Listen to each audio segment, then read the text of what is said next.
2022학년도에는 대학생이 될 여러분들이 보는 마지막 모의평가 9월 모의평가 물리학2 선생님과 함께 한기도 선생님과 함께 문제풀이를 해보도록 하겠습니다. 시험 보느라 고생 많이 했고요. 이제 1번부터 20번까지 여러분들 다시 풀어봐야 돼요. 수능 문제는 다시 안 풀어봐도 돼요. 끝났으니까. 근데 구모는 중요합니다. 여러분들 꼭 다시 풀어보고 내가 모르는 개념이 뭔지를 다시 한번 확인해보는 마지막 기회입니다. 10월 학평 전에 볼 수 있는 평가원에서 출제하는 마지막 모의평가 쌤이랑 함께 1번부터 나아가 보도록 하겠습니다. 여러분 쉬웠죠? 1번은 당연히 등속 원운동에 대한 설명 학생 A, B, C 누가 맞나 한번 보도록 하겠습니다. 구심력의 크기는 일정해 등속 원운동이니까 반지름 일정하고 속력 일정한 거잖아요. 따라서 구심력 F는 G가 아니죠. R분의 MV제곱 이렇게 우리가 쓸 수 있다라는 거 통해서 등속 원운동 구심력의 크기는 일정하다라는 거 알 수가 있고 가속도의 방향은 원의 중심 방향 알고 있죠. 등속 원운동에서 그 다음 속력은 일정에 맞는 설명이 됩니다. 따라서 A, B, C 맞구나. 이거는 이제 1초 만에 풀어야 되는 문제였습니다. 1번 정답은 5번이다라는 거 알 수가 있고요. 다음 2번 문제입니다. 불확정성 원리 관련된 문제도 기본적인 개념만 묻고 있기 때문에 여러분들 쉽게 해결해 볼 수가 있어요. 자, 운동량이 P인 전자가 델타 Y의 폭을 갖고 있는 슬릿을 지나 델타 PY라는 운동량의 불확정성을 갖게 됩니다. 이때 기억. 델타 Y는 슬릿에서 전자의 위치 불확정도를 나타낸다. 전자가 이 부분 중 어디를 지나갈지 모르죠. 위치의 불확정도를 나타내는 거 맞습니다. 다음 니은 델타 Y가 감소하면 델타 PY도 감소한다라고 했는데 우리가 알고 있는 불확정성 원리는 위치의 불확정성이 작아지면 위치와 운동량의 곱한 값은 특정 값보다 크기 때문에 위치의 불확정성이 작아지면 운동량의 불확정성이 커졌어요. 그렇죠? 반대로 위치의 불확정성이 커지면 운동량의 불확정성이 작아집니다. 즉, 얘가 작아지면 얘는 작아질 수가 없고 커질 수밖에 없다. 이게 불확정성 원리였잖아요. 니은 틀렸고 다음 디귿. 슬릿을 통과하는 전자의 회절은 전자의 파동성 때문에 나타난다. 맞는 설명이죠. 이걸 우리가 전자의 파동성으로 얘기할 수도 있습니다. 슬릿이 좁아지면 어떻게 됩니까? 회절이 많이 일어나죠. 왜냐하면 전자가 갖고 있는 물질파 파장이 있고 이 파장에 의해서 나타나는 무엇이 있어요? 회절에 의한 간섭, 회절 무늬가 나타나게 됩니다. 즉 전자의 파동성으로도 설명할 수가 있는 거죠. 이러한 것들을 불확정성 원리와 전자의 파동성까지 같이 연결지어서 생각해 볼 수 있어야 됐고요. 기억과 디귿 정답 3번이구나 라는 거 얘도 한 2초 정도에 풀 수 있어야 됐습니다. 2번 문제 잘 풀어봤고요. 다음 3번 문제 얘는 한 3초? 한번 봅시다. 텅 빈 우주에서 등가속도 운동하는 우주선에 타고 있는 사람이 있죠. 자, P를 향해 발사된 빛이 아래쪽으로 휘었습니다. 빛이 왜 휘었죠? 마치 중력에 의해서 시공간이 휘어진 곳을 따라 같이 움직인 것처럼 휘어졌어요. 마치 나에서 태양 주변을 지나가는 별빛이 휘어지는 것처럼, 중력에 끌린 것처럼. 사실은 시공간이 휘어져 있고 그 휘어진 시공간을 따라 진행했기 때문에 휘어진 걸로 보이는 거죠. 여기도 마찬가지예요. 왜? 등가 원리 때문에. 이게 뭐였냐면 중력에 의한 현상이랑 관성력에 의한 현상이랑 구별할 수 없다라는 거였어요. 중력 때문에 생기는 영향과 우주선이 위쪽 방향으로 올라가면 아래쪽 방향으로 관성력을 느끼고 그 관성력이 중력과 구별되지 않기 때문에 중력과 같이 시공간을 휘어지게 만들 것이고 그래서 빛이 휘어졌다라고 설명하는 거죠. 그러면 마치 중력을 아래 방향으로 받는 것처럼 빛이 아래로 휘어졌으니 관성력이 아래로 작용하고 있다는 거고 그 말은 반대로 우주선은 윗방향으로 움직이고 있다라고 말을 할 수가 있다는 겁니다. 그러면 기억.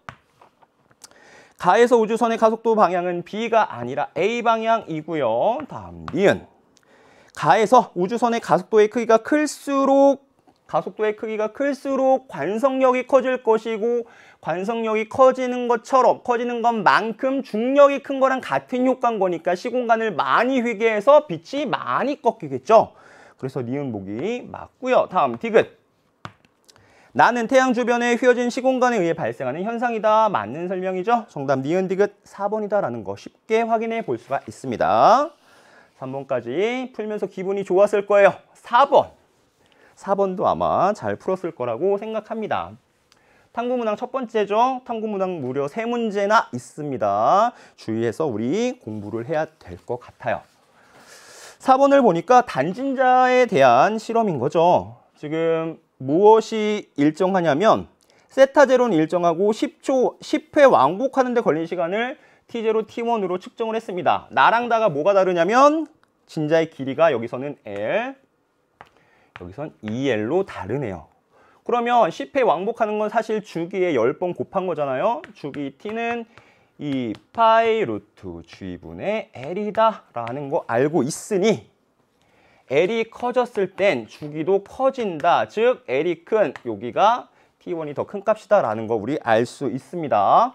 그러면 기억 T0는 T1보다 작다. 기억 맞고요. 다음 니은.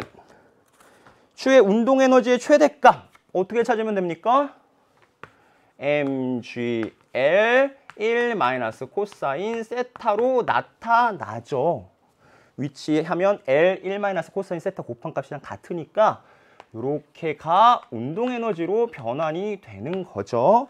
그런데 L 값이 커지면 어떻게 됩니까? 운동 에너지가 커지겠죠. 따라서 니은 추의 운동 에너지의 최대값은 길이가 큰 2L인 다에서가 더 크겠죠. 나에서가 다에서보다 작다라고 해야 맞는 설명이 되니까 니은 틀렸고. 다음 디귿.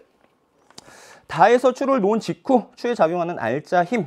추를 놓은 직후라면은 여기에 있을 때죠. 이때 작용하는 힘을 생각해 보면 중력과 장력이 있어서 그 사이에 어딘가로 힘이 작용하고 있을 것이고 이거 생각 안 해보더라도 당연히 힘이 작용한다는 거 알 수 있어요. 왜냐면 잡고 있다가 놨는데 힘이 없으면 정지해 있던 건 그대로 정지해 있으려고 하겠죠. 그러나 움직이기 시작했다는 건 힘이 작용하고 있었다라는 것이고요. 따라서 디귿은 틀렸네요. 알짜 힘이 0이 아니다. 이쪽이다. 그 다음 하나 더. 만약에 요 가운데서는 어디로 알짜 힘이 작용할까요? 여러분 생각해보면 요렇게 합쳐져서 0이 되는 거 아니냐라고 생각하는 학생도 있는데 그러지 않고 이쪽 방향으로 속력이 가장 빠른 속력이 있겠지만 최저점에서 위쪽 방향 알짜 힘은 요 실 위쪽 방향을 향하고 있습니다. 그래서 얘가 원운동을 하게 되는 거겠죠. 결과적으로 그렇게 된다라는 것도 같이 알아두면 여러분들 좋을 것 같습니다. 그 진자의 각 위치에서 힘이 어떻게 작용하냐. 만약에 힘이 일정하다면 등속 원운동을 할 거예요. 근데 그렇지 않다는 것은 힘의 크기와 방향이 계속 변하고 있는 운동이다. 조금 복잡하지만 조금 여기까지 힘의 분석까지 들어가면 까다롭지만 그것까지 같이 생각해 보면 여러분들 재밌게 공부할 수 있을 거라 생각합니다. 4번 문제도 이렇게 풀어봤고요. 쉽게 해결할 수 있었고 다음 문제는 5번 도플러 효과가 나왔네요. 전범위를 다루면서 여러분 9월 모평에서는 전범위에서 나오고 있죠. 도플러 효과 문제까지 출제가 됐고요. 가장 기본적인 형태의 문제였습니다. 이걸 모르면 안 돼요. 여러분들 지금. 도플러 효과에 대한 설명이다. 파장이 람다이고 진동수가 F인 음파를 발생시키는 음원이 VS의 속력으로 음파 측정기를 향해 등속도 운동을 한다. 이때 음파 측정기에서 측정한 음파의 파장 람다 프라임은 길어질까요? 짧아질까요? 선생님이 총알을 땅땅땅땅 쏴요. 그런데 땅 쏴고 그 다음 총알을 쏴기 전에 앞으로 가서 땅 쐈어요. 그러면 총알 사이의 간격, 총알과 총알 사이 간격이 제자리에서 쐈으면 그 시간 간격만큼 되겠지만 앞으로 가서 쐈으면 내가 움직인 거리만큼 줄어들잖아요. 총알 사이의 간격이. 파장이라고 본다면 소리가 한 파장 한 파장 가겠지만 내가 앞으로 가서 그 다음 파장을 만들어냈다면 원래 이랬다면 내가 요만큼 앞으로 갔다면 이렇게 될 거예요. 그쵸? 이만큼이 뭐냐면 내가 움직인 거리, 한 주기 동안 움직인 거리, 즉 vs 곱하기 한 주기가 될 겁니다. 따라서 람다 프라임은 람다보다 얼마만큼 감소해요? 요만큼. 근데 문제를 보니까 vs 곱하기 t 주기값이 없죠? 대신 뭐가 주어져 있냐면 진동수가 주어져 있습니다. 진동수와 주기는 반비례 관계에 있죠. 역수의 관계에 있습니다. 그래서 결국 이 값은 F분의 VS가 된다라는 거 생각해 볼 수가 있고요. 그 다음 음파의 진동수 F' 계산해 볼게요. V는 F 람다 우리 알고 있죠? 우리가 알고 있는 람다 프라임, 우리 F'을 찾고 싶은 거죠. F'은 람다 프라임분의 V일 거예요. 소리의 속력. 그렇다면 이 값은 옆에서 람다 빼기 F분의 VS가 되죠. 파장이 짧아졌으니까 그만큼 진동수가 커지는 거고요. 다가올 때는 진동수가 커진다 우리 알고 있습니다. 앰뷸런스 다가올 때 높은 진동수로 들린다는 거 삐뽀 삐뽀 삐뽀 삐뽀 이렇게 된다는 거 알고 있죠. 근데 람다는 처음 진동수 F로 표현해 보자면 F분의 V예요. 그렇죠? 이렇게 쓸 수 있다. 따라서 F를 곱해주면 이렇게 되면서 결과적으로 V 빼기 VS분의 VF가 음파 측정기에서 측정한 진동수, 더 커진 진동수죠. 왜냐하면 분모가 작아졌으니 진동수 값은 커질 겁니다. 정답 몇 번입니까? 2번이다라는 거 알 수가 있죠. 도플러 효과에서 낼 수 있는 가장 기본적인 형태의 문제였고요. 이거 틀리면 여러분들 안 돼요. 지금 첫 페이지에선 틀릴 문제가 없었습니다. 5번까지는 아마 기분 좋게 풀었을 거라고 생각하고요. 다음으로 볼 건 6번 문제. 6번 문제도 여러분들 틀리면 안 됩니다. 6모 때 나왔던 그 어려웠던 포물선 운동이 아니라 가장 기본적인 형태의 포물선 운동이었고요. 45도로 던진 공이 가로로는 H, 세로로는 3분의 H 나왔습니다. 이때 수평, 수직 방향 나눠서 생각하면 그냥 끝나요. 생각해 봅시다. 수평 방향으로의 이동거리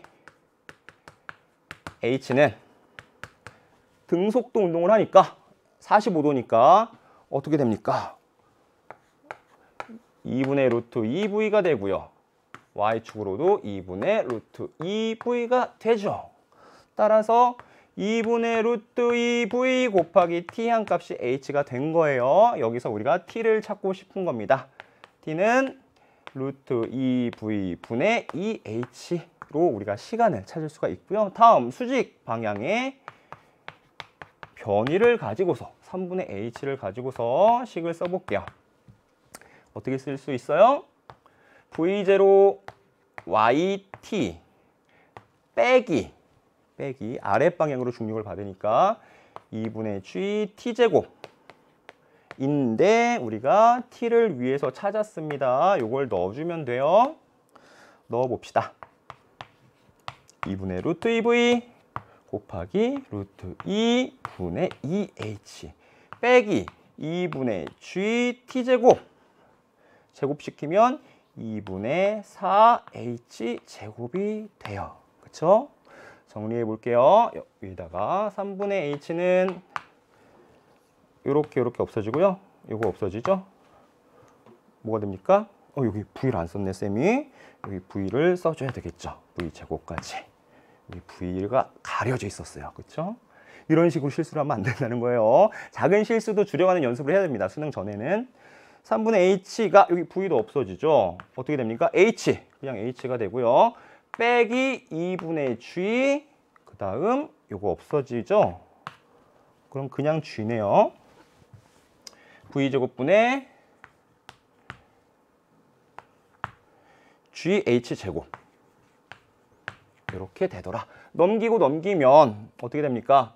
V제곱분의 GH제곱은 3분의 2H가 되고요. H 하나씩 없애주면 결과적으로 V제곱은 넘기고 넘기면 거꾸로 되면 2분의 3 GH가 되죠. 우리가 원하는 V값. 그러면 여기에 루트를 씌운 루트 2분의 3 GH 정답 2번이다라는 거 간단하게 확인해 볼 수 있었던 문제입니다. 이 문제 역시 여러분들 포물선 운동에서 낼 수 있는 가장 쉬운 형태의 문제였어요. 여러분들 기 살려주는 문제 6번 문제까지 잘 풀어봤고요. 다음 7번. 전자기파 헤르츠 실험 나와 있는 문제입니다. 탐구 문제였고요. 문제를 보니까 전자기파의 발생과 송수신에 대한 실험이다. 이때 실험 과정이 나와 있고요. 실험 결과를 같이 보겠습니다.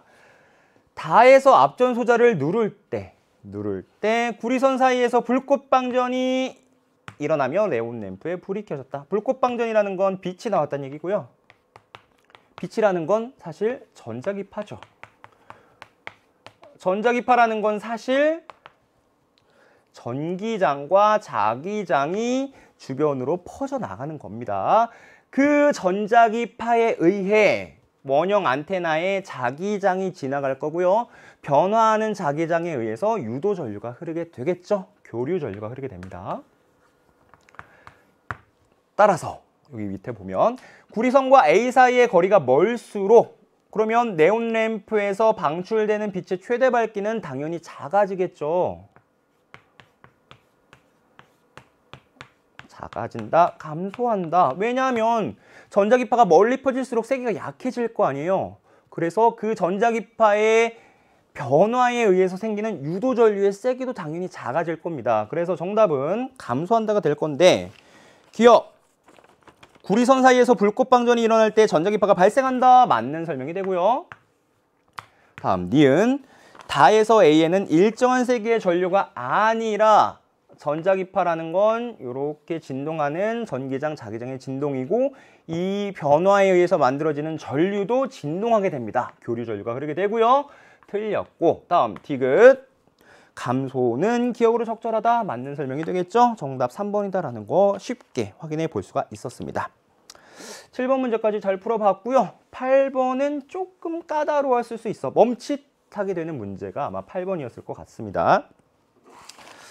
간단하지만 중요한 핵심 개념을 다 물어보고 있었어요. 그림 가나와 같이 전기 용량이 각각 C, A, C, B, C, C인 축전기 A, B, C를 전압이 일정한 V로 일정한 전원에 연결하여 완전히 충전시켰다.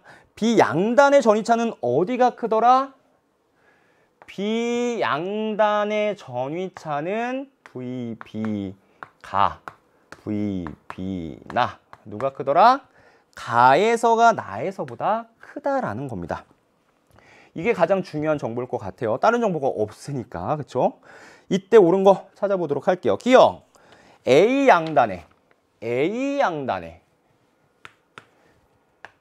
양단의 전위차는 가에서가 클까요? 나에서가 클까요? 이거는 B와 상관없이 알 수 있을 것 같아요. 왜냐면 가에서는 A 하나에 그냥 V가 걸려있는 상태인데 나에서는 A, B에 나눠 걸려있죠. 따라서 당연히 가에서가 더 클 겁니다. 기억 맞는 설명이 되고요. 다음 니은 충전된 전화량은 가의 C가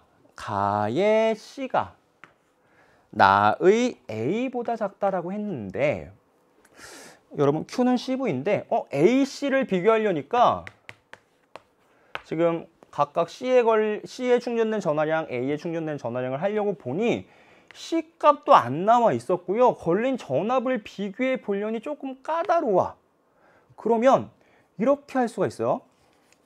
물론 할 수 있죠. 할 수 있는데 B만 가지고서 할 수가 있으니까 우리가 무슨 말이냐면 Q는 CV에서 VB 가가 더 커요. 즉 나로 갈수록 B에 걸리는 전압이 작아졌다는 얘기고 B의 전기 용량은 그대로 일정할 테니 Q가 작아졌을 겁니다. 즉 QB 나가 QB 가보다 작다란 얘기예요. 비례할 테니까. 그 말은 다르게 얘기하면 직렬로 연결되어 있으니 그렇죠? 가의 C와 나의 A는 각각 여기에서 얘의 충전된 전화량과 같다는 얘기겠죠. 직렬 연결됐을 땐 그렇게 되잖아요. 따라서 그냥 요거 그대로 가면 되겠다. 따라서 가의 C가 더 크다라고 알 수가 있겠죠. 니은 틀렸고요. 그렇게 우리가 비교해 볼 수가 있습니다. 다음 디귿. 디귿. CA와 CC를 비교하고 있네요. 한번 확인해 봅시다. 옆에다가 써볼게요. 자, C는 V분의 Q예요. Q는 CV니까. 그렇죠? 그리고 A와 C의 전기 용량을 확인해 보고 싶습니다. CA는 V분의 Q라고 쓸 수 있을 텐데 A에 걸리는 전압을 생각해 보면 나에서 B에 걸리는 전압이 작아졌기 때문에 A에는 더 많은 전압이 걸리게 되는 거겠죠? 그렇죠? 그 다음 Q는 더 작아졌어요. 충전된 전화량은 더 작아졌다라는 거 아까 앞에서 봤습니다. 그 다음 C도 마찬가지로 생각해 볼게요. V분의 Q인데 가에서 C에 걸리는 전압은 어때요? 작아졌죠. 작죠. 상대적으로. 왜냐하면 B에 걸리는 전압이 크기 때문에. 그리고 충전된 전화량은 마찬가지로 그렇기 때문에 B에 걸리는 전압이 크기 때문에 더 많이 충전됐어요. 요거를 이제 가지고 비교해 볼 수가 있습니다. 전압은 큰데 전화량이 작아요. 분모는 커졌는데 분자는 작아졌어요. 그럼 이 값은 전체적으로 작아지겠죠. 그리고 여기서 분자는 작아졌는데 분모는 커졌어요. 그럼 이 값은 전체적으로 커지게 되겠죠. 따라서 A와 C의 전기 용량을 비교해 보면 C가 상대적으로 훨씬 커진다라는 것을 비교해 볼 수가 있다는 거죠. 상대적인 전압과 전하량의 비교를 가지고서 우리가 전기 용량을 확인해 볼 수가 있었습니다. 그래서 C의 전기 용량이 더 크니 디귿 보기는 어때요? 틀렸구나 라는 거 알 수가 있습니다. 정답 기억만 맞는 1번이 되겠다라는 거 확인해 볼 수가 있어요. 다양한 방법으로 우리가 풀어볼 수 있지만 지금 B에 걸리는 전압만 나와 있는 상태에서 문제를 해결해야 됐었고요. 그걸 가지고서 충전된 전하량이 직렬일 땐 같구나를 가지고서 쉽게 해결해 보았습니다.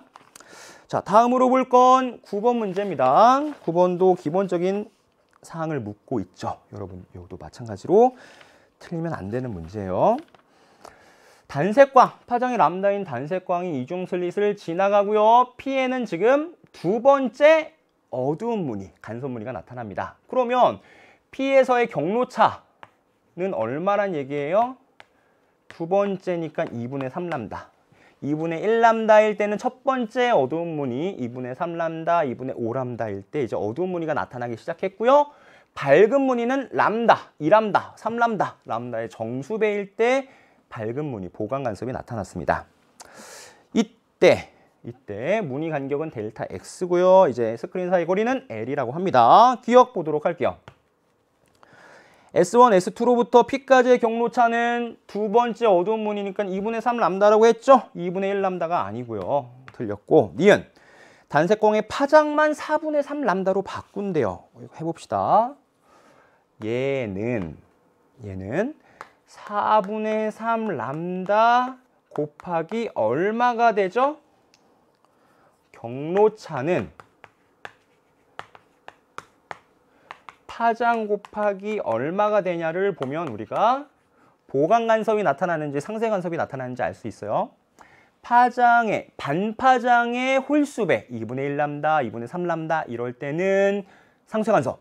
파장의 정수배일 때는 보강 간섭인데 파장이 바뀌었어요. 지금 파장을 바꾼다고 했습니다. 4분의 3 람다로. 그러면 4분의 3 람다의 몇 배가 되는지 보면 되는 거고요. 2분의 3 람다는 결국 2배인 거죠. 즉 파장의 정수배, 보강 간섭이 나타나게 된다.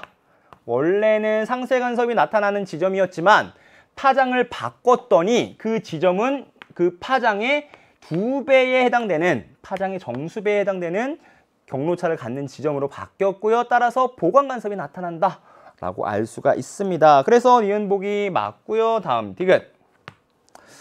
슬릿과 스크린 사이의 거리가 2L로 바꾸면 델타 X 우리 알고 있죠? 델타 X는 D분의 L 람다 라는 거 공식처럼 알고 있으니 L이 2배가 되면 델타 X도 그대로 비례하죠? 2배가 됩니다. 그래서 델타 X는 2배가 된다.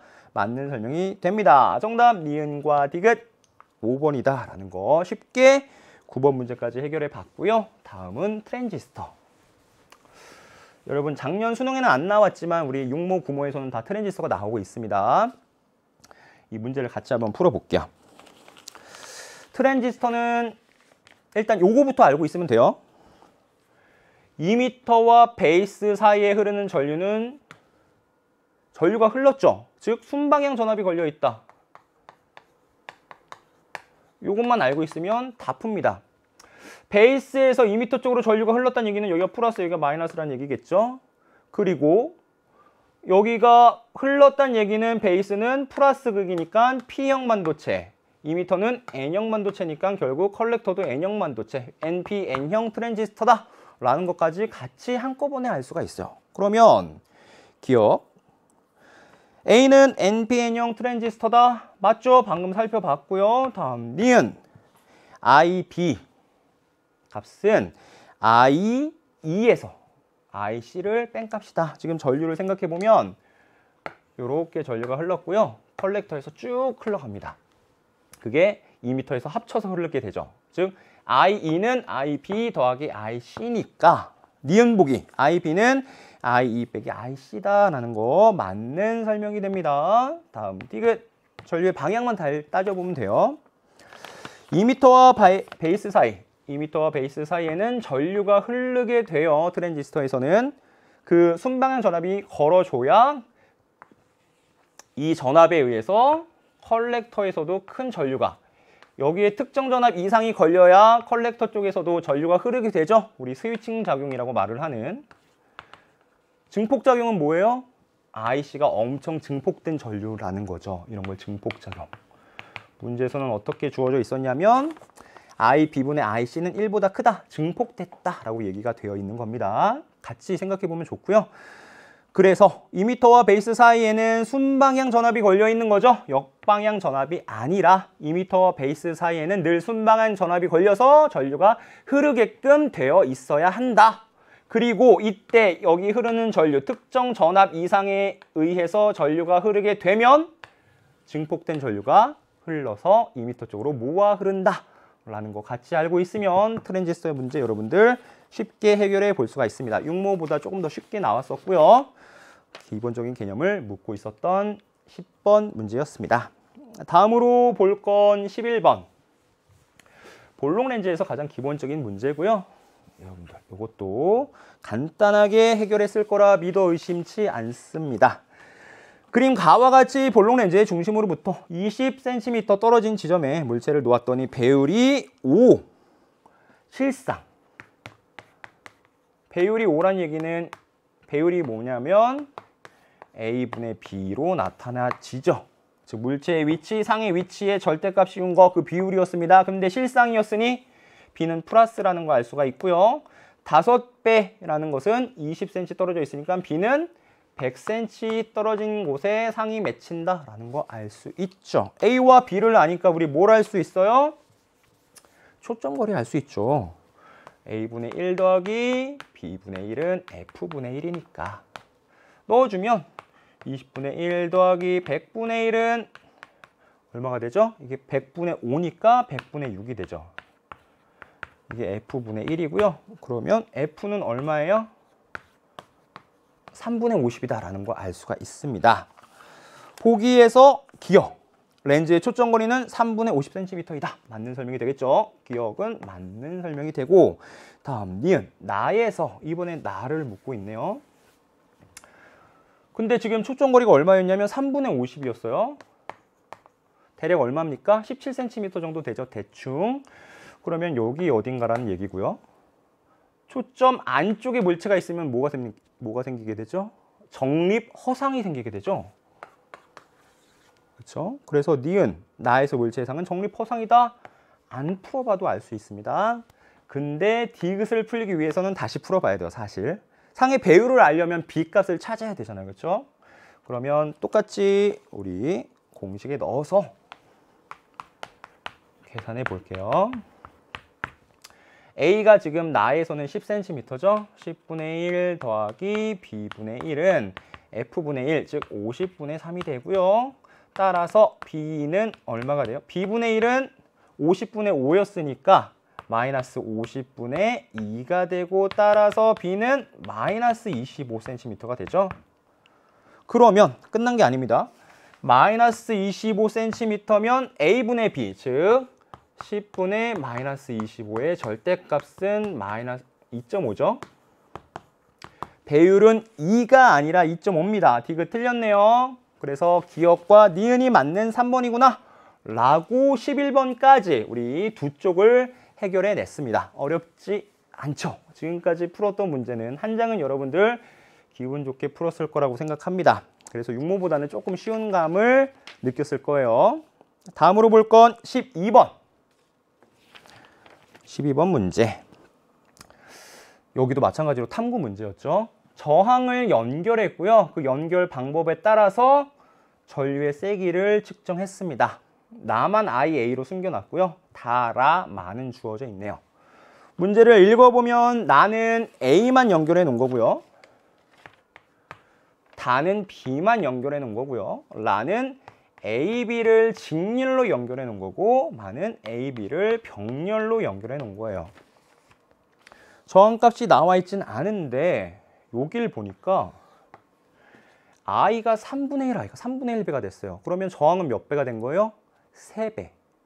만약 B의 저항을 R이라고 한다면 A는 얼마란 얘기예요? 지금 AB 직렬로 연결한 게 저항이 3배가 됐으니까 전류는 3분의 1배가 됐겠죠. 즉 A의 저항은 2R이구나 라는 걸 알 수가 있고요. 병렬로 연결하면 얼마가 나왔겠고요. 계산하면 똑같이 나올 겁니다. 그 다음 여기 A 어때요? 2R이었으니까 R일 때 I면 2R이면 얼마가 됩니까? 2분의 1 I가 되겠죠? 이렇게 해서 IA 값도 찾을 수가 있습니다. 이제 문제에서 묻고 있는 거 하나씩 생각해 볼게요. 기억! 저항값은 A가 B의 2배이다. 맞네요. 다음 니은 IA는 2분의 1 I다. 맞죠? 자, 했고 다음 디귿. 같은 시간 동안 저항에서 소모되는 전기 에너지, 즉 전력을 묻고 있고요. 전력값은 우리 P I제곱 R로 찾으면 되겠죠? 어디에서? A에서. 라의 A에서 소모되는 전력. 그 다음에 마에서의 B. 요거를 이제 비교해 보면 됩니다.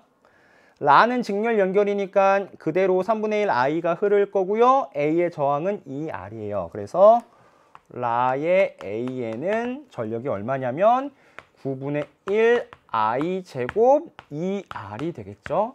그 다음 마의 B에는 얼마가 될까? 전류가 2분의 3 I인데 A의 저항은 2R이었고요. B의 저항은 R이었어요. 그러면 2대 1이니까 전류는 B 쪽으로 더 많이 흐르겠죠? 얼마만큼? 얘의 3분의 2배가 흐를 거예요. 즉 I가 흐를 거예요. 따라서 I제곱 곱하기 B의 저항 얼마? R. 그러면 전력이 누가 큽니까? 얘가 더 크죠? 9분의 2보다 크니까 1이. 따라서 디귿. 라의 A에서가 마의 B에서보다 작다. 얘가 작다. 맞는 설명이 됩니다. 정답 기억, 니은, 디귿 5번이 되겠다. 디귿번 같은 경우가 여러분 틀리기 가장 딱 좋아요. A, B를 묻고 있는데 상황이 다르고 전류가 바뀌어서 흐르기도 하고 아니기도 하고 막 이렇게 이러한 문제들이 여러분 실수하기 좋은 문항들입니다. 쉽게는 풀려요. 쭉 풀어가면 되니까. 그런데 실수하기 여러분 딱 좋은 문제들이 이런 문제들이에요. 이런 거 여러분 실수 줄여나가는 연습도 반드시 해야 됩니다. 꼼꼼하게 체크를 했으면 좋겠고요. 12번 문제 잘 풀어봤고 다음 13번 문제 같이 풀어볼게요. 이것도 재밌었죠? 어떻게 해야 될지 좀 난감했을 거예요. 그런데 특징적인 점 몇 개만 잡아보면 사실 쉽게 해결할 수가 있습니다. 문제에서 주어진 정보를 보니까 A, B가 여기 있고요. 마이너스 2D에서의 전기장은 0. 그 다음 2D에서의 전기장은 왼쪽 방향, 마이너스 X 방향이라고 합니다. 그런데 보니까 A, B가 있고 마이너스 2D, 2D 대칭적이에요. 그런데 여기서 전기장이 0이란 얘기는 A, B 전하의 종류가 다른 거겠죠. 하나는 밀고 하나는 잡아당기고 이런 식으로 될 거고요. 전하량은 누가 클까요? 당연히 멀리 있는 B가 커야 그나마 0이 될 수 있는 거죠. A의 전하량을 Q라고 한다면 3배 멀리 있는 B는 9Q가 되겠죠. 3의 제곱인 9, 9배가 될 겁니다. 그 다음 하나가 플러스였으면 하나가 마이너스인데 하나가 마이너스면 하나가 플러스고 그걸 어떻게 아냐면 여기 있는 ED인 지점에서의 전기장을 보면 알 수 있어요. A에서 가까이 있는 A에 가까이 있는 마이너스 ED인 지점에서의 전기장이 0이었는데 여기는 가까이 있고 전하량도 훨씬 큰 B의 영향을 많이 받을 거고요. ED 지점은 따라서 왼쪽으로 마이너스 X 방향으로 힘을 받는다는 건 전기장이 있다는 건 음전하, 마이너스 전을 갖고 있다는 걸 알 수가 있겠죠. 즉 플러스 Q, 마이너스 9Q다 라는 것까지 우리가 정보를 확인할 수가 있습니다. 근데 문제에서는 요 사이에서의 전기장을 묻고 있는데 전기장이라는 건 단위 양전하가 받는 힘이에요. 단위 양전하는 건 플러스 1쿨롱 났을 때 어디로 힘 받냐, 얼마만큼 힘 받냐 찾으면 되는 건데 플러스 전을 놓으면 어때요? A로부터는 밀리고 B로부터는 끌려요. 어디든 그래요. 따라서 전부 다 이 사이에서는 전부 다 오른쪽으로 힘을 받습니다. 플러스 X방향으로 힘을 받아요. 문제에서 보면 플러스 X방향이 양이다 라고 했으니 적어도 여러분 찍으려면 4, 5번 중에 하나 찍으란 얘기예요. 그쵸? 요 정도까지는 풀어줘야 돼. 시간이 없더라도. 그쵸? 그래서 이제 둘 중에 하나를 찍으면 되는데 어떤 차이가 있냐면 여기 뭔가 비대칭적인 요 점을 생각해 볼 수가 있고요. 가장 작은 값이 왼쪽에 있냐 오른쪽에 있냐를 찾으면 될 것 같아요.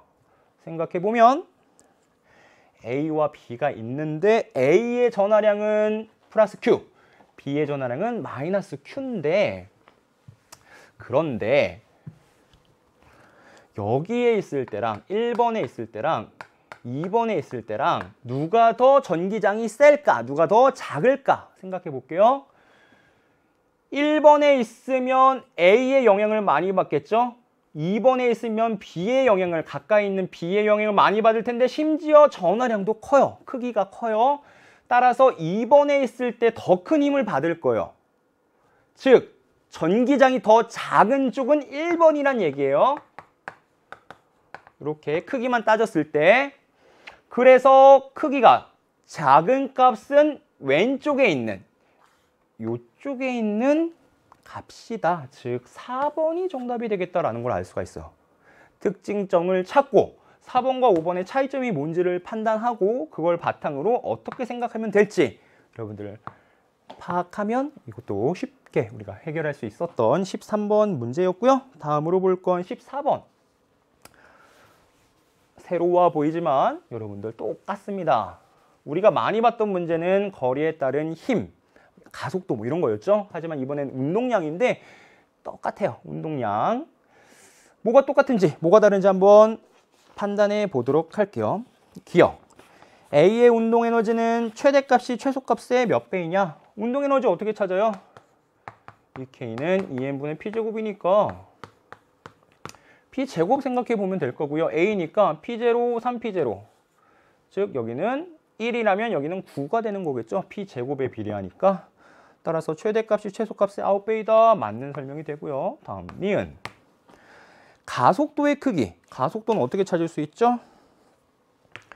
F는 G R제곱분의 M이니까 MA가 되니까 질량에는 무관하고 거리 제곱과 행성의 질량, 그쵸? 그거에만 영향을 받았습니다. 즉 거리만 따져주면 되는 거였어요.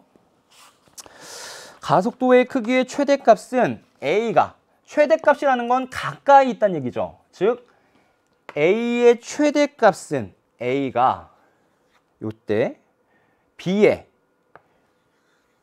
3R0가 제일 가까울 때잖아요. 그러니까 이때 더 클 거예요. 그런데 R제곱분의 1에 비례해요. 즉 A는 G R제곱분의 라지 M일 거고요. B는 9r제곱분의 라지m일 거예요. g 곱해진 상태에서. 따라서 몇 배입니까? 얘가 3배가 됐으니까 가속도는 9분의 1배가 되는 거죠. 9배이다. 니은 보기도 맞는 설명이 돼요. 기억도 맞았고요. 니은도 맞았습니다. 다음 디귿. 공전 주기 따져봅시다. 이 운동량 낯설었지만 이 운동량으로 우리가 확인하는 정보는 사실 2n분의 p제곱밖에 없었어요. 나머지는 우리가 다 알고 있던 많이 풀어왔던 형태의 문제였습니다. 공전 주기는 어떻게 따져주면 돼요? t제곱은 a세제곱에 비례한다라는 거 따져주면 되겠죠. a와 b의 궤도의 긴 반지름 생각해 볼게요. 긴 반지름의 b는 그냥 지름의 b랑 같겠죠? a는 r제로부터 3r제로까지니까 지름은 4, 4r제로. b는 3r제로부터 5r제로니까 8. 즉 몇 대면? 1대 2의 궤도 반지름, 긴 반지름의 비율을 가질 거고요. 세제곱은 그러면 1대 8이 되고요. t제곱 그대로 비례한다고 하니까 1대 8. 그러면 t는 1대 2 루트 2가 되겠죠. 즉 a의 공전 주기가 1이라면 b의 공전 주기는 2 루트 2가 되더라. 디귿 보기 b가 a의 2 루트 2배이다. 맞는 설명이 되겠네요. 따라서 정답은 기억, 니은, 디귿 5번이 되겠다 라는 거 여러분들 어렵지 않게 해결해 볼 수가 있었습니다. 이렇게 14번 문제까지 우리 하나씩 풀어가고 있었고요. 전체적으로 어렵지 않아서 쉽게 해결해 볼 수가 있었습니다. 이번에 15번은 어렵지는 않았는데 여러분들이 놓치기 쉬운, 실수하기 좋은 그런 문제였어요. 15번. 그림과 같이 전류가 흐르지 않는 무한히 긴 직선도선 AB가 있고요. 세기는 B제로이고 방향은 XY 평면에 수직인 균일한 자기장 영역에 놓여 있대요. 요거를 여러분들이 놓치면 안 됩니다. 이 영역에 자기장이 하나 더 있었어요. AB에 의해서 생기는 자기장도 있지만 AB에 의해서 생기는 자기장은 이 XY 평면상에 생길 거고요. 그 다음에 기본적으로 놓여 있는 자기장, 수직 방향으로 놓여 있는 자기장이 있더라. 이걸 놓치지 말자라는 겁니다.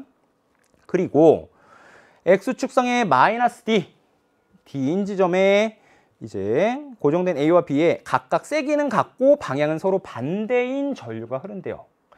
하나가 나오면 하나는 들어가는 방향으로 전류가 흐르고 있다라는 거고요. 원점 O에서와 P점에서의 자기장의 세기를 비교해 보자라고 합니다. 원점 O에서의 자기장의 세기는 얼마냐면 루트 2 B제로래요. 생각해 볼게요. A에서 나오고 B에서 들어가면 자기장이 O에서는 이렇게 되니까 윗방향과 이렇게 되니까 윗방향으로, 즉 A와 B에 의해서 합쳐지는 자기장이 만들어집니다. 만약에 반대라면 어떨까요? A가 들어가는 방향, B가 나오는 방향이라면 A에 의해서 내려가는 방향으로 B에 의해서 내려가는 방향. 방향만 반대가 되지 사실 크기는 같을 거예요. 그러면 우리 처음 잡았던 것처럼 잡아도 큰 문제는 없겠다라는 생각이 들어요. P도 사실 마찬가지입니다. 좀 이따 같이 볼게요. A에 의해서 생기는 자기장은 우리 K, 떨어진 거리 D 분의 I, 전류의 세기 같다고 했으니까 그냥 I라고 놓읍시다. 이렇게 생길 거고요. B에 의해서도 이렇게 생길 겁니다. 2배가 되겠죠? 끝이 아니에요. 왜냐면 이 자기장과 그렇죠? 그 다음 균일한 자기장이 B제로가 걸려 있었어요. 즉 이 두 개 합친 자기장과 원래 있었던 XY 평면과 수직인 방향의 자기장 B제로가 있었습니다. 그 두 개를 합쳤더니 결국 얼마였냐면 루트 2 B제로래요. 문제에서 주어져 있었죠. 따라서 B', 즉 이 값은 얼마란 얘기예요? B제로란 얘기겠죠. 이렇게 우리가 정보 하나를 찾아냈고요. 그 다음 문제에서 원하는 P점을 생각해 봅시다. P점은 여기인데요. 이렇게 선을 그려보면요. 여기 DD니까 45도예요. 따라서 A에 흐르는 전류에 의해서 P점에서의 자기장은 이쪽 방향을 향할 거고요. 여기가 수직이 돼요. 그렇죠? 그러니까 여기도 45도가 됩니다. 그 다음 B에 의해서 들어가는 방향이니까 이렇게, 즉 이쪽 방향으로 자기장이 만들어지고요. 얘도 똑같아요. 여기도 90도고 여기가 45도예요. 즉 A에 의해서 생기는 자기장 요것과 B에 의해서 생기는 자기장 요 두 개는 크기는 같고 방향은 90도를 이루는 상태가 됩니다. 만약에 처음 말한 것처럼 방향이 거꾸로라면 방향만 요렇게 바뀌면서 아래쪽을 향하게 될 거예요. 방향만 달라지는 겁니다. 두 개 합친 요 방향으로 합성 자기장이 만들어질 겁니다. 그러면 A에 의해서 만들어지는 자기장의 세기를 한번 따져볼게요. 여기 K 곱하기 D, 요 떨어진 거리가 얼마냐면 루트 2D가 되죠. 루트 2D분의 I가 되고, 끝나지 않았어요. 그게 요만큼의 자기장의 크기였어요. 거기에 얘를 더하니 요 값이 된다는 것은 여기에 결과적으로 루트 2 곱하라는 얘기죠. 제곱해서 더해서 루트를 씌워주면 그렇게 될 겁니다. 이게 루트 2배 해주면 되는 거니까. 따라서 A, B 도선에 흐르는 전류에 의한 자기장은 결과적으로 루트 1 곱했더니 여기 루트 2가 사라져 버리고요. 결과적으로는 K, D분의 I가 돼요. 그 값에다 처음에 있었던 수직 방향의 자기장, 이거 생각해 볼게요. 여기 B2'이라고 하고요. 여기 B0를 더했더니 얼마가 되냐 이걸 찾고 싶은 건데 요게 얼마냐를 따져볼게요. EKD분의 I가 B0였으니까 이거 얼마입니까? 절반이죠. 즉 2분의 B0네요. 그러면 두 개 더해주면 되겠죠? 얼마입니까? 2분의 1의 제곱 4분의 1 더하기 1 루트 씌운 값에다가 B0 곱한 값, 즉 루트 4분의 5 B0, 즉 2분의 루트 5 B0가 되겠다라는 걸 확인해 볼 수 있습니다. 정답 1번이었고요. 지금 하는 과정에서 내용이 어려운 건 없었는데 여러분들 제일 헷갈리기 쉬운 건 요 수직 방향의 자기장 B0를 까먹으면 안 된다는 거예요. 얘를 안 쓰면 또 숫자가 복잡해지겠죠? 그래서 여러분들 기본적인 개념을 명확히 하고 문제에서 주어진 조건을 적절하게 적용시켜야 된다라는 겁니다. 실수하면 안 되고요. 이런 문제들은 특히나 더 그렇습니다. 15번 문제 재밌게 풀어봤고요. 다음으로 볼 건 16번 문제입니다. 우리 광전효과 문제랑 드브로이 물질파 문제가 하나로 섞여서 나왔습니다. 이렇게도 나올 수가 있어요. 표는 금속 A의 표면에 진동수가 EF, OF, 7F인 단색광을 비추었을 때 광전자의 최대 운동 에너지랑 드브로이 파장의 최소값을 적었습니다. 이때 옳은 거 찾아보자 라고 했습니다. 따져볼게요. 광전자의 운동 에너지는 빛 에너지에서 이함수를 뺀 값과 같다. 그런데 이 값은 결과적으로 EM분의 P제곱으로 나타난다. 운동 에너지니까요. 그렇죠?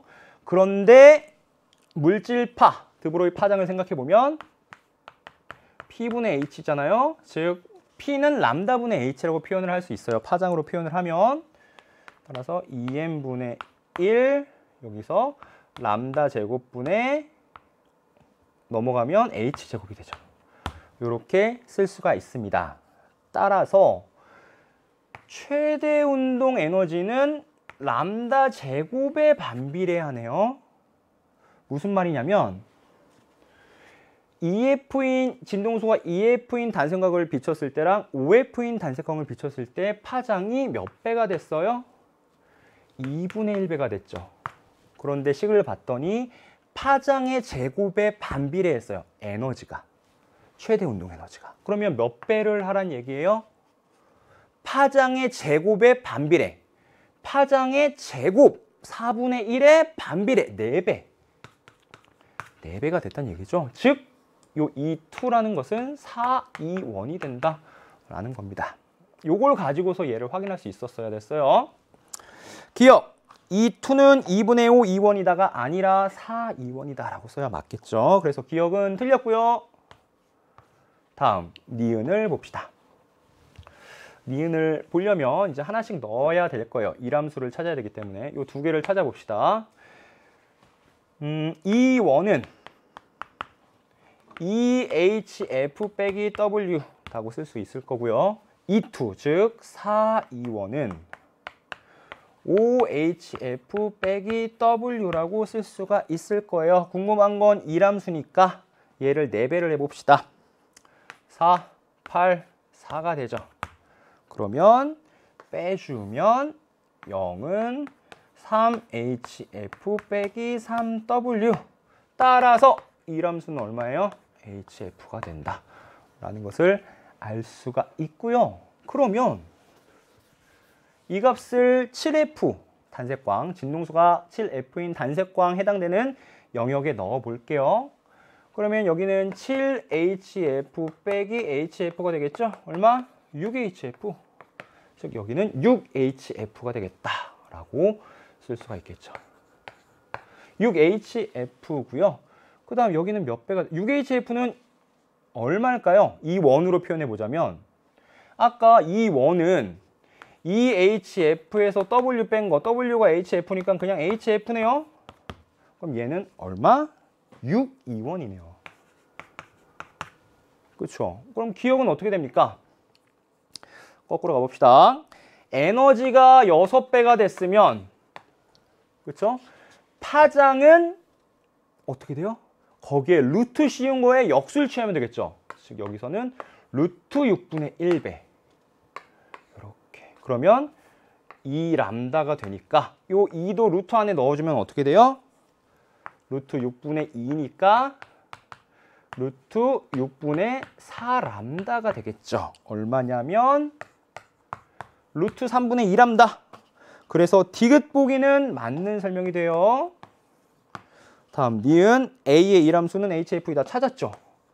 맞았습니다. 그래서 니은과 디귿이 맞는 4번이 정답이 된다라는 거 우리가 확인해 볼 수가 있었던 16번 문제였습니다. 어렵진 않죠? 한 개 한 개 따라가면 됐습니다. 기본적인 광전 효과에서 나오는 요 최대 운동 에너지는 빛이 갖고 있는 에너지에서 이람수를 뺀 값이다 라는 거부터 그 다음에 이람수 찾았고요. 어떻게 찾았냐면 람다는 P분의 H 그리고 E는 EM분의 P제곱을 통해서 조건을 확인해 볼 수가 있었습니다. 16번 재밌게 같이 풀어봤고요. 다음으로 볼 건 마지막 장이죠. 벌써 쭉쭉쭉쭉 어렵지 않게 우리가 문제를 풀어왔습니다. 그래도 마지막은 조금 신경이 쓰였어요. 어려웠습니다. 17번 문제는 전자기 유도에서 가장 많이 나오는 형태고요. 여러분들 이런 문제 풀 때는 어떻게 하면 좋을지 같이 한번 살펴보도록 하겠습니다. 여기를 보니까 자기장 영역 1, 2, 3, 4가 있고요. 반원형 금속고리가 있고요. O를 중심으로 시계 반대 방향으로 이렇게 회전한다고 합니다. T는 0인 순간의 모습이고요. 이제 주기 T 동안 고리에 유도되는 전류를 오른쪽에 나의 표현을 해놓고 있습니다. 시계 방향일 때가 전류의 방향이 플러스인 거고요. 3, 4의 자기장의 세기와 방향은 나타나 있지 않네요. 그러면 조금 지났을 때, 여기에 있을 때를 생각해 볼게요. 요만큼 돌아갔을 때 그러면 나오는 방향을 플러스라고 놓으면 여기 1과 2에서 자기장의 세기는 같다고 했으니까 얘를 플러스 B0 여기를 마이너스 B0라고 놓을 수 있을 겁니다. 3에서의 자기장의 세기는 어떨까? 방향은 어떨까를 생각해 볼게요. 일단은 3을 고려하지 않고 영역 1에 들어가고 있잖아요. 그 부분만 생각해 봅시다. 나오는 방향으로 자기장이 증가하죠. 이 면적이 들어가고 있으니까 나오는 방향의 자기 손석이 증가해요. 그럼 그 변화를 방해하려면 들어가는 방향의 자기장이 만들어져야 되고 전류의 방향은 시계 방향으로 흘러야 될 거예요. 시계 방향은 플러스라고 했으니까 처음에는 시계 방향, 즉 플러스의 전류가 흘러야 된다고 예상을 했는데 그렇지 않고 반대 방향이네요. 그 말은 영역 3에서 자기장의 세기와 방향을 알 수가 있어요. 만약에 영역 3이 들어가는 방향이라고 생각해 봅시다. 그러면 들어가는 방향의 면적이 감소했죠. 이렇게 돌았을 때. 지금 시계 방향, 반시계 방향으로 돌았을 때 영역이 감소했어요. 여기는 들어가는 방향의 자기선속이 감소했으니 그 변화를 상쇄시키기 위해서는 들어가는 방향의 유도 전류에 의한 자기장이 만들어져야 되고, 그렇게 해보면 이렇게 된다는 걸 알 수 있어요. 즉 시계 방향으로, 즉 플러스 방향의 전류가 흘러야 되는데 그렇지 않더라. 즉 그 말은 여기는 들어가는 방향이 아니라 나오는 방향의 자기장이 있더라 라는 걸 알 수가 있습니다. 그리고 한 가지 더, 세기는 B0보다 크더라 라는 것까지 알 수 있어요. 왜냐하면 B0보다 작으면 영역 1로는 들어가고 영역 3은 빠져나가고, 같을 때를 생각해 볼게요. 그러면 1과 3의 자기장의 세기와 방향이 같으면 움직일 때 자기선속의 변화가 없어요. 전류가 흐르지 않을 겁니다. 만약에 작다면 어떻게 될까? 작다면 더 많이 나오는 거죠. 그러니까 처음 얘기했던 거대로 시계 방향으로 전류가 흘러야 되는데 그렇지 않다는 얘기야. 세면 영역 3에서는 나오는 방향으로 자기장이 세게 걸려 있다면, B0보다 더 크게 걸려 있다면, 뭐 2B0라면 1로는 들어가지만 2에서 나왔어요. 즉 나오는 방향의 자기장이 감소한 거예요. 따라서 유도전류에 의한 자기장은 나오는 방향, 이렇게 반시계 방향으로 마이너스의 전류가 흘러야 된다라는 게 설명이 가능하죠.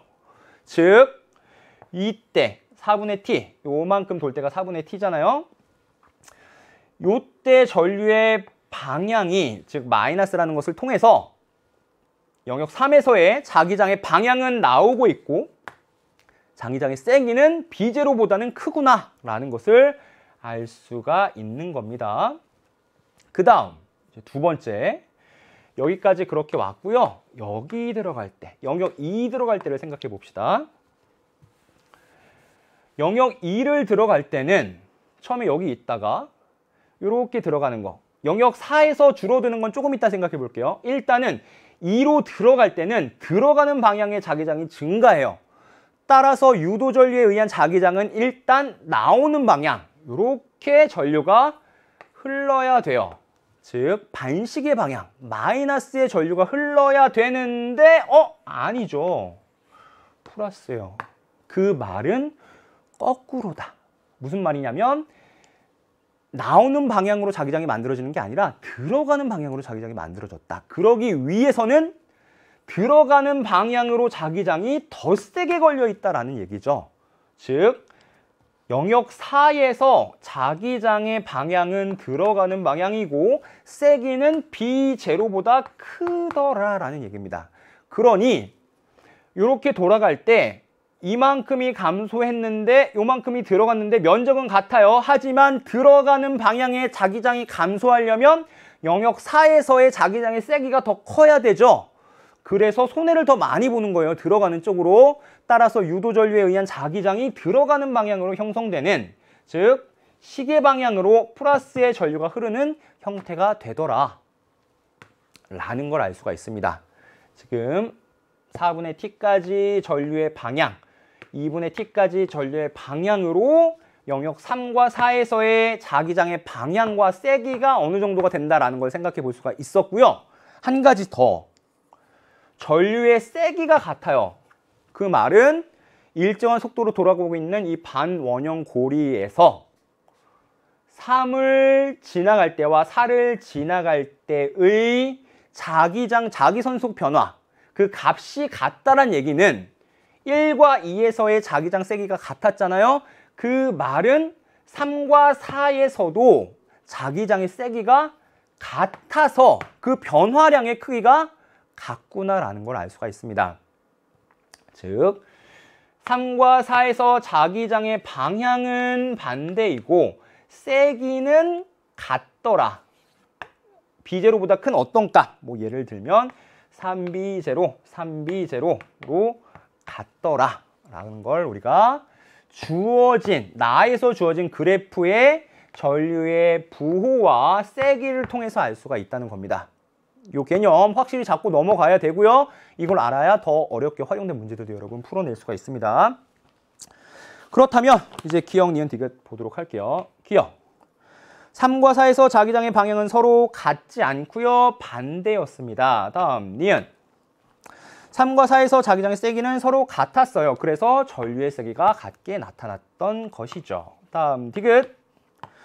가에서 고리의 회전 방향만 시계 방향으로 바꾸면, 지금 반시계로 들고 있지만 시계 방향으로 바꾸면 고리에 유도되는 전류의 최대 세기는 EI0가 된다라고 했는데, 방향을 바꾸면 이렇게 됐던 게 이렇게 되는 거면 증가했던 게 감소하게 되는 거죠. 자기장의 세기도 변하지 않고 회전하는 속도도 변하지 않았어요. 그러면 자기장의 변화만, 자기선속의 변화만 부호가 반대가 되는 거예요. 해당되는 영역을 지나갈 때에 요도 전류의 방향만 바뀌게 되는 거겠죠. 세기는 상관이 없습니다. 자기장의 세기가 변하지 않는 상태에서 시간에 대한 변화율, 즉 회전하는 속도가 그대로니 세기가 달라질 일은 없어요. 따라서 정답은 니은만 맞는 2번이 되겠다라는 거 확인해 볼 수가 있었고요. 다음 18번 문제 풀어봅시다. 평행 문제는 늘 우리를 주눅들게 하지만 그래도 이 문제는 우리에게 자신감을 줄 수 있었던 그러한 문제입니다. 잘 풀었기를 희망하고요. 문제를 보니까 막대 받침대 A, B 위에 길이가 8L인 받침대고요. 질량 M인 막대가 수평을 유지하고 있어요. 이렇게 L 6L만큼 떨어져 있고요. 근데 나를 보니까 F2를 여기서 새로운 힘을 하나 더 주고 있네요. 그렇죠? 이때 F1, F2의 비율을 묻고 있습니다. 주어진 힘, A가 받치는 힘을 우리가 여기서 문제에서 F1이라고 했고요. 여기선 나에서는 F2라고 했어요. 그리고 여기 실 잡아당기는 힘을 5분의 6 F2라고 했고요. 이제 문제 풀어보면 됩니다. 봅시다. 근데 문제는 B에 받쳐져 있는 힘의 얘기는 없어요. 그런데 얘를 굳이 할 필요는 없어요. 왜? 이 지점을 회전 축으로 보면 되기 때문에. 그러면 돌림힘만 따지면 되겠죠. 여기에서 얘에 의해서 이쪽 방향, 막대에 의해서 이쪽 방향, EM에 의해서 이쪽 방향의 돌림힘이 있을 거고, 걔를 상쇄시켜주는 게 결과적으로 요 F1에 의한 돌림힘이 있는 거죠. 그렇다면 돌림힘의 평형을 써본다면 mg 곱하기 거리 2L 더하기 막대는 전체 8L이니까 mg 곱하기 4L 더하기 요 2m짜리 2mg 곱하기 7L 한 개 F1에 의한 돌림힘 F1 곱하기 전체 8L이 되겠다. 이러면 굳이 B에 작용하는 힘을 고려하진 않아도 되더라. 자, 그러면 2 더하기 4 더하기 14 하면 얼마입니까? 14, 18, 20이 되죠. 20 mg L은 F1 8L이 돼요. 따라서 얼마입니까? F1은 8분의 20, 즉 2분의 5 mg가 된다. 라는 거 우리 하나 찾을 수 있었고요. 다음 두 번째. 나도 이제 똑같이 하면 돼요. 나도 똑같은데 요거는 똑같죠, 지금. 실 연결한 것만 다르지 여기는 똑같잖아요. mg, mg, emg, f2, 8L. 여기 그대로 써봅시다. F2 곱하기 8L 더하기 5분의 6 F2 곱하기 요 길이가 3L이니까 여긴 5L이 되는 거죠. 5L. 이렇게 하면 되고요. 이 값은 얼마입니까? 8, 그 다음에 이거 없어지니까 6이죠. 즉 14F2L이 돼요. 따라서 F2는 14분의 20 mg가 되더라. 이 값은 요거였죠. 문제에서 원하는 답은 F2분의 F1이니까 F2분의 F1이니까 7분의 10분의 2분의 5가 되고요. 2분의 5 곱하기 10분의 7 하면 되겠죠? 얼마입니까? 4분의 7이 되더라 라는 것을 알 수가 있습니다. 전혀 어렵지 않았어요. 돌림 힘의 평형만 생각해 주면 됐었어요. 힘의 평형은 고려하지 않고, 왜냐하면 B에 작용하는 힘을 굳이 계산할 게 없기 때문에 그 점을 회전축으로 했을 때 돌림 힘의 평형을 적용하면 문제를 쉽게 계산할 수 있다. 이거는 심지어 계산도 그렇게 복잡하지는 않은 돌림힘 문제였습니다. 돌림힘이 어렵게 나오면 상당히 어렵게 까다롭게 나올 수 있는데 그래도 여러분들 18번 잘 풀어냈을 거라고 믿어 의심치 않습니다. 18번까지 잘 풀어봤고요. 다음으로 볼 건 19번 문제입니다. 조금 어려웠을 수도 있고요. 쉽게 풀었을 수도 있습니다. 문제에서 무엇을 원하는지를 탁 캐치했으면 아마 쉽게 해결했을 거고요. 그걸 잘 모르겠으면 아마 상당히 시간을 끌었을 거예요. 한번 쌤이랑 같이 어떤 식으로 풀어야 될지 확인해 볼게요. 그림 가와 같이 기울기가 일정한 경사면 위의 점 P에 물체 A를 시간 T는 0일 때 가만히 놓고 일정한 시간이 지난 후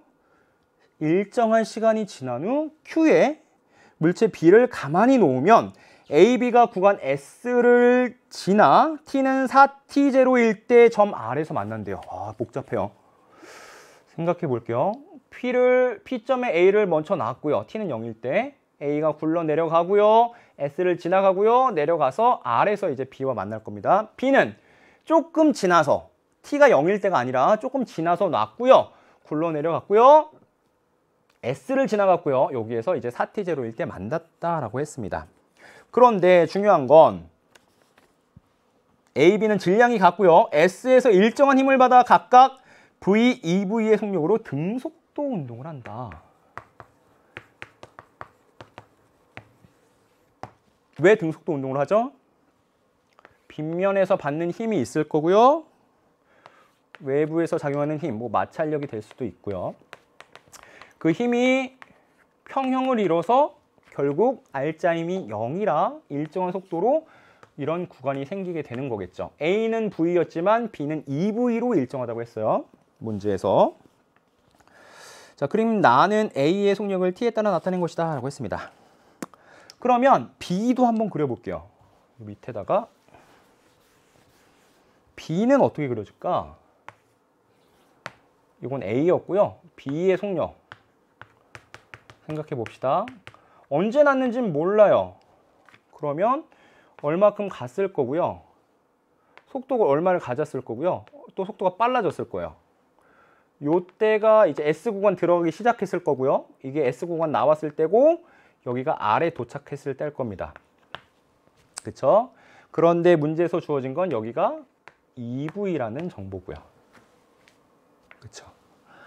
그렇다면 이제 이 정보를 가지고서 무엇을 알아낼 수 있느냐라는 건데, 생각해 보면 여러분들 S의 길이가, 이 구간의 길이가 얼마가 될까를 생각해 보면 이 넓이가 되겠죠. 즉 EVT0만큼이 S가 되겠다라는 생각을 일단 할 수가 있고요. 그 다음 B와 A의 차이를 생각해 보면 얘는 0초에 났지만 얘는 일정 시간을 지나서 났어요. 그래서 여러분들 이게 얼마지? 이런 생각을 하는 시작부터 여러분들 이제 꼬이기 시작한 겁니다. 사실 문제를 풀다 보면 이 시간 자체가 중요하진 않아요. 그래서 여러분들이 더 헷갈렸을 거예요. 문제에서 많은 정보를 주지 않은 상태에서 이제 하나씩 정보를 찾아가는 과정인데 어떤 거를 찾아야 정답으로 갈 수 있는 길이 될까를 잘 생각해 봐야 되고요. 잘 모르겠으면 일단 찾을 수 있는 많은 것들을 찾아내야 됩니다. 근데 A, B에서 우리가 알 수 있는 가장 큰 정보 중에 하나는 가속도가 같다는 거죠. 뭐 그런 것도 우리가 생각해 볼 수 있어. 그걸 알면 사실 이 시간 간격을 따질 수는 있습니다. 예를 들면 이 넓이가 2vt0니까 B는 2v의 속도로 갔으니까 요만큼은 t0의 시간만큼 걸렸겠구나. 뭐 이런 것들을 생각해 볼 수 있어요. 가속도가 같으니까 t0분의 v니까 여기는 2t0분의 2v겠구나. 뭐 이런 것들을 생각해 볼 수 있다는 겁니다. 근데 이런 것 자체가 일단 문제 푸는데 크게 도움은 되지 않는데 물어볼 수 있어. 충분히 물어볼 수 있는 정보들이다라는 겁니다. 근데 이제 하나씩 생각해 봅시다. 문제에서 묻고 있는 게 뭐냐면 Q에서 R까지 B의 운동 에너지 증가량과 중력 포텐셜 에너지의 감소량을 얘기하고 있어요. 즉 중력 포텐셜 에너지가 결국 운동 에너지가 되고요. 그렇죠? 운동 에너지 변화량이 되겠죠? 그 다음 뭐가 되냐면 S에서 손실되는 에너지가 될 거예요. 이렇게 우리가 생각해 볼 수가 있습니다.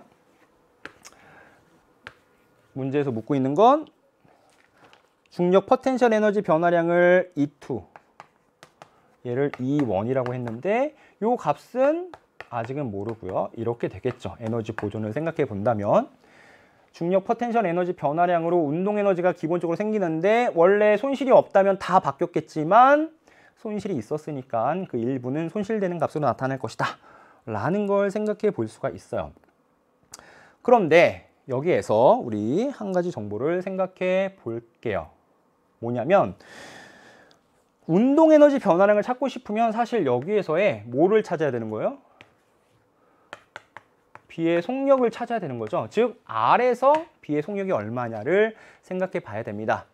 다양하게 찾을 수 있겠지만 쌤은 이걸로 한번 생각해 볼게요. 2AS는 V제곱 마이너스 V0제곱. 사실 이게 역학에서 에너지 파트로 생각해 보면 한 일이 운동 에너지 변화로 됐다, 바뀌었다라는 의미랑 사실 같은 의미가 됩니다. 여기에서는 선생님 뭐로 볼 거냐면 S를 지난 다음 R까지 갈 때 어차피 똑같은 거리 움직이죠. 가속도도 같아요. 따라서 가속도 같고 움직인 거리 같은, 여기서 S는 그냥 임의의 거리입니다. V제곱의 변화량이 같아질 수밖에 없어요. A도 B도. 그렇다면 A는 얼마냐? A는 이 가속도는 얼마냐면 T0분의 V가 되죠. 이 가속도 생각해 보면 여기도 마찬가지예요. 가속도 같습니다. 사실 여기가 정확한 여기에서의 가속도죠. S가 아닌 구간에서 당연히 같겠지만 우리가 원하는 저 구간에서의 가속도 여기 T0분의 V가 될 거고요. 그 다음 움직인 거리, 저 거리가 얼마인지 나와 있진 않았어요. 그냥 L이라고 넣을게요. 물론 사실 이 값은 필요치 않습니다. 그냥 선생님이 여러분들 의미를 생각해 주기 위해서 써놓은 거예요. 이 값은 A를 생각해 보면 나중 속도 2V, 처음 속도 V, 그 S를 지난 다음 구간을 갈 때를 얘기하고 있는 거예요. 즉 4V제곱 빼기 V제곱이 됩니다. 그쵸? 얼마입니까? 3V제곱이에요.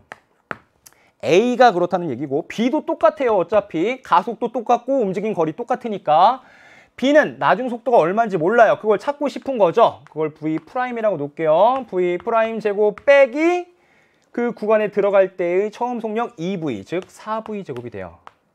이 값이 3V제곱과 같은 거니 결과적으로 V'을 찾을 수가 있죠. V'제곱이 이렇게 되고 V'은 루트 7V가 됩니다. 중요한 정보를 찾았어요. 자, 이걸 가지고서 우리가 이제 운동 에너지를 생각해 볼 거예요. 그렇다면 처음에 B가 여기에 있다가 여기까지 온 거잖아요. 0이었다가 루트 7V가 된 거예요. 운동 에너지 변화량 얼마입니까? 2분의 1 M 7V 제곱이 되죠. 요게 이제 2K가 되고요.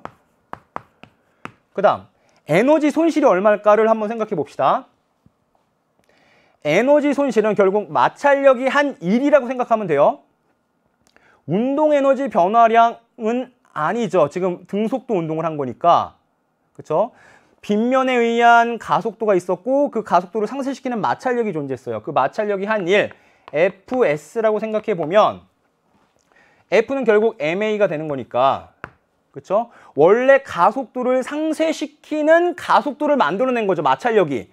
그래서 이렇게 따져줄 수가 있을 거고요. 그 S 구간의 거리는 EVT0였어요. 아까 우리 면적으로 따져봤었죠. 근데 M은 쓰고 A는 T0분의 V였어요. 그쵸?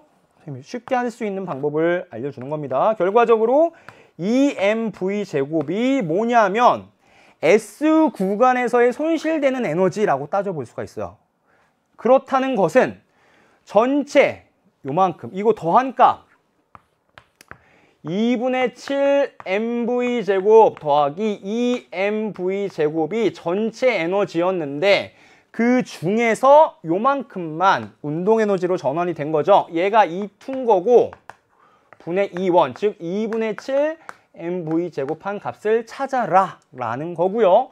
2는 2분의 4니까 2분의 11분의 2분의 7, 즉 11분의 7이 정답이 되더라 라는 것을 알 수가 있는 겁니다.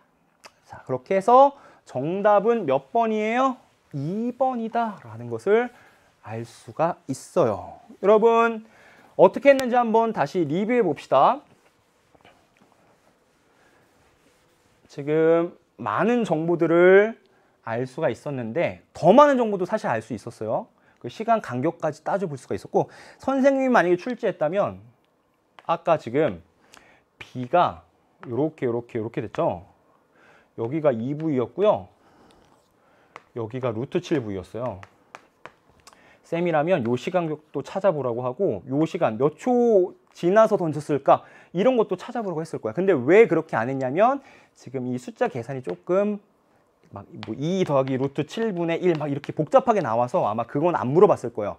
그 숫자도 조금 간단하게 맞춰줬다면 아마 기역, 니은, 디귿 형태의 문제로 만들었을 수도 있을 겁니다. 다양하게 활용이 가능한 문제였고요. 다시 한번 생각해 보면 문제에서 주어진 게 지금 문제 상황을 생각해 볼게요. P점에 A를 놨고요. 몇 초 뒤에 Q점에 B를 놨어요. 그랬더니 4T0라는 순간 A, B가 R에서 만났습니다. 즉 같은 빗면상에 움직인 A와 B는 같은 가속도를 갖고요. 그 가속도는 여기로 확인해 볼 수가 있죠. VT 그래프니까 면적이 결국 이동거리가 돼서 이동거리도 따져볼 수가 있었어요. 그리고 문제에서 A는 V로 B는 2V로 일정하다라는 걸 통해서 몇 초 뒤인지는 모르겠지만 요렇게 된다라는 거 생각해 볼 수가 있었고요.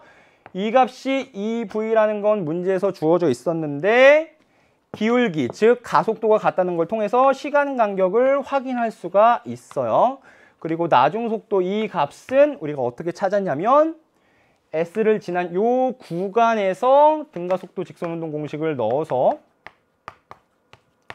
이걸 넣어서 여러분들이 무엇을 했냐면 요 구간에서의 속도 제곱의 차이를 따져볼 수가 있었고 여기서와 같다라는 걸 확인을 통해서 여기가 루트 7V가 되는구나 라는 것을 확인했었습니다.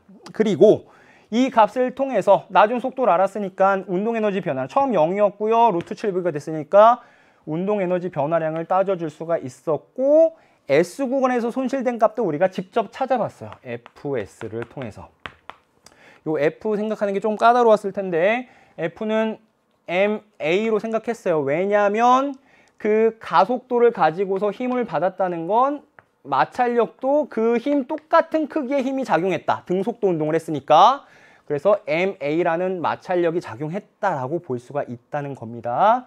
그렇게 마찰력을 따르게 구한 게 아니라 등속도 운동을 했다라는 것을 통해서 물체가 원래 받던 힘과 같은 크기의 마찰력을 받는구나 라는 걸 통해서 마찰력 곱하기 이동거리 EVT0 이 면적을 통해서 계산했던 마찰력이 한 1, 즉 중력 포텐셜 에너지의 일부가 여기에서 손실됐겠죠. 그걸 바탕으로 이게 EMV 제곱이라는 걸 찾았고요. 그 다음에 운동 에너지가 2분의 7 MV 제곱이라는 걸 찾았으니 2분의 7 더하기 2 분의 2분의 7 해서 결과적으로 11분의 7이라는 결과를 확인해 볼 수가 있었던 겁니다. 어렵지 않죠? 물론 그 단계를 생각하기는 조금 까다로울 수 있어요. 그런데 그것만 하면은 계산 자체가 어렵지는 않았던. 근데 방향을 조금만 잘못 들면 조금 어려웠어요. 까다롭고요. 계산도 복잡해집니다. 그래서 이런 문제를 풀 때는 어떤 식으로 접근하면 좋을지, 문제에서 어떤 정보를 주지 않았는데 그 정보를 찾아낼 수 있을지, 또는 구하는 데 필요한지 이런 것들을 생각해 보고 문제를 접근해 봐야 됐던 19번 문제 재밌게 잘 풀어봤고요. 드디어 마지막 문제 같이 보도록 할게요. 20번 문제는 등가속도 직선운동과 관련된 문제인데, 그런데 얘는 T0, T1, T2 막 이 복잡한 문자가 복잡해서 좀 헷갈려요. T는 0일 때, T는 T1일 때, 여기에서의 T는 T1 플러스 T2에 무슨 말이냐면 여기까지 가는데 걸리는 시간이 T1이면 요만큼 가는데 걸리는 시간은 T2다 라는 거죠. 그리고 요 LA는 여러분 헷갈리기 쉬운 거, 요만큼의 거리, 여기 색칠되어 있으니까 여기가 LA라고 생각하는 사람이 있는데 그렇지 않고요. LA라는 값은 0부터 떨어진 거리, 여기에요. 여기도 마찬가지 L이라는 건 0부터 떨어진 거리. 시간은 T1 동안 이만큼, T2 동안 이만큼. 요거를 알고 있어야 문제를 제대로 해결할 수 있습니다. 또 마지막 문제니까 시간이 촉박해서 아마 이렇게 좀 복잡하면 여러분들 계산이 어렵기도 하고요. 계산이 한 번 방향을 잘못 잡으면 복잡해지기 시작합니다. 그럴 때는 다시 처음으로 넘어가서 어디서 잘못됐을까를 한번 이렇게 생각해 보는 것도 도움이 됩니다. 문제를 보면 거리의 비가 이런 거 어떻게 하면 됩니까? 등가속도 직선운동 공식의 문제에서는, 그러한 해당되는 문제에서는 기본적으로는 VT 그래프만 잘 그리면 돼요. VT, VA를 생각해 봅시다. 지금 보니까 0초부터 T1까지는 어떻게 한대요? 등속 운동을 하다가 얼마로? V0로, 문제에서 나와 있듯이 V0로 등속 운동을 하다가 여기 T1일 때, 그 다음엔 속력이 일정하게 증가한대요. 얼마 동안? 요만큼이 T2니까 여기는 T1 플러스 T2까지 속력이 이렇게 증가한다고 합니다. A가 그렇다는 얘기예요. 여기에서 궁금해지는 건 요 속도는 얼마일까가 궁금하고요. 요 시간 간격이 궁금한데 문제에서 주어진 게 뭐냐면 T1, T2초 동안 A가 이동한 거리의 B가 1대 3이래요. 그렇죠? 중요한 정보인 것 같아요. 그리고 이제 B를 생각해 봅시다. B는 마찬가지로 T1일 때랑 T1 플러스 T2일 때를 볼 건데, 지금 B는 정지해 있던 게 T1 동안, T2 동안 각각 등가속도 운동한다고 했고요. X는 L일 때, 즉 T1 플러스 T2일 때 정지한다고 했어요. 그렇다는 것은 처음에 움직이려면 속력이 증가해야 되고 나중에 멈추려면 속력이 감소해야 되죠. 이렇게 되고 있다라는 것을 알 수 있고, 여기도 마찬가지로 여기에서의 속력이 궁금하네요. 이 정도의 정보를 일단은 알 수 있습니다. 그리고 문제에서 또 어떤 정보가 있었냐면 하나씩 따져줘야 돼요. T1초 동안 A와 B가 이동한 거리의 B가 2대 1이래요. 즉, 요 넓이가 2라면 요 넓이가 1이래요. 즉, 얘 절반이니까 2분의 1이란 얘기고, 그 말은 어차피 삼각형이니까 여기가 그대로 V0라구나 라는 정보를 주고 있는 겁니다. 지금 이런 걸 알 수 있었고, 그 다음 여기를 보면 1, 2에서 물체의 가속도의 크기는 1, 2에서 구간 1, 2라는 건 요 구간이죠. T2에 해당되는 가속도의 크기는 B가 A의 2배이다. B의 가속도는 T2 시간 동안 V0가 바뀌었어요. A는 T2 시간 동안 이만큼이 바뀌었는데 요만큼은 이만큼의 절반이란 얘기죠. 즉 V0의 절반 2분의 V0라는 얘기고, 따라서 나중 속력은 2분의 3V0다 라는 걸 알 수가 있다는 거죠. 문제에서 주어진 조건을 이용해서 우리가 몰랐던 정보를 찾아내야 됩니다. 이때 이제 뭘 할 수 있을까? 한번 볼까요? 이제 기억. T1과 T2를 얘기하고 있는데 우리가 한 개 안 쓴 게 있어요. 뭐냐면 바로 여기 거리의 비가 1대3이라는 거. 즉 여기에서 T1 동안 간 거리와 T2 동안 간 거리가 L 대 3L, 1대3이다 라는 것을 안 썼는데 그래프를 통해서 써볼게요. 이동한 거리는 이 면적이니까 V0 T1 대 요 넓이는 평균 속력이 얼마예요? V0와 2분의 3 V0니까 2분의 3 더하기 1에 2분의 1 한 값, 즉 2분의 5죠. 4분의 5죠. 4분의 5. 그쵸? 4분의 5 V0 T2가 되겠죠. 시간 간격. 이 값이 1대 3이더라 라는 걸 알 수가 있는 겁니다. 따라서 해보면 4분의 5 V0 T2는 3 V0 T1이 되고요. 기억에서 원하는 T1은 얼마가 돼요? V0 없어지니까 12분의 5 T2가 되더라. 기억 보기 맞구나 라는 것을 알 수가 있습니다. 어렵지 않죠? 다음 니은은 V는 B의 최대 속력의 2분의 3배이다 라고 했는데 V가 뭐였냐면 여기서의 속력이었어요. 지금 V가 어디 나와 있죠? 나중 속도라고 했죠. A의 나중 속도 여기가 V입니다.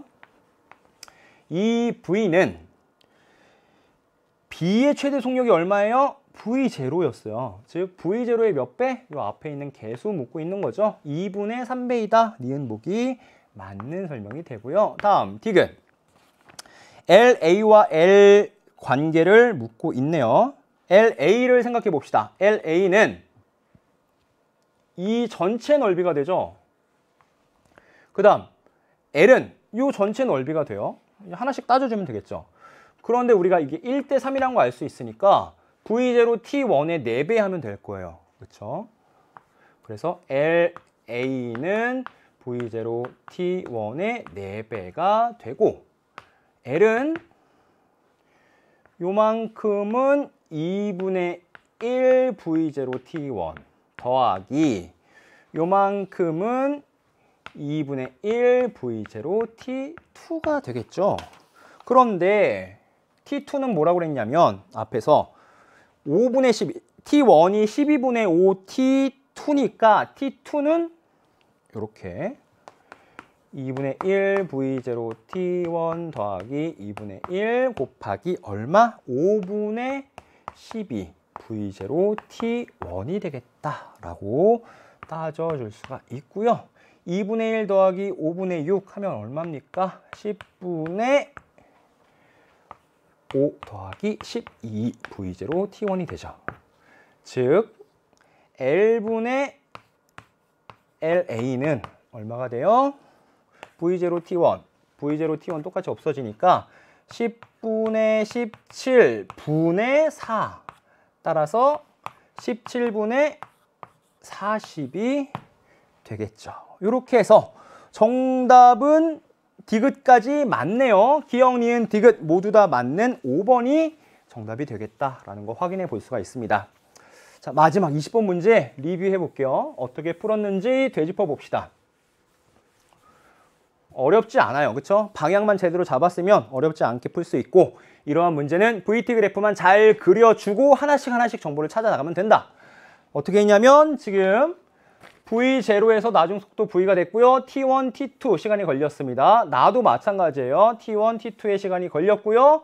그 다음에 정보가 주어져 있었어요. 어떤 정보였냐면 그래프를 그릴 수 있게끔 이렇게 됐었고요.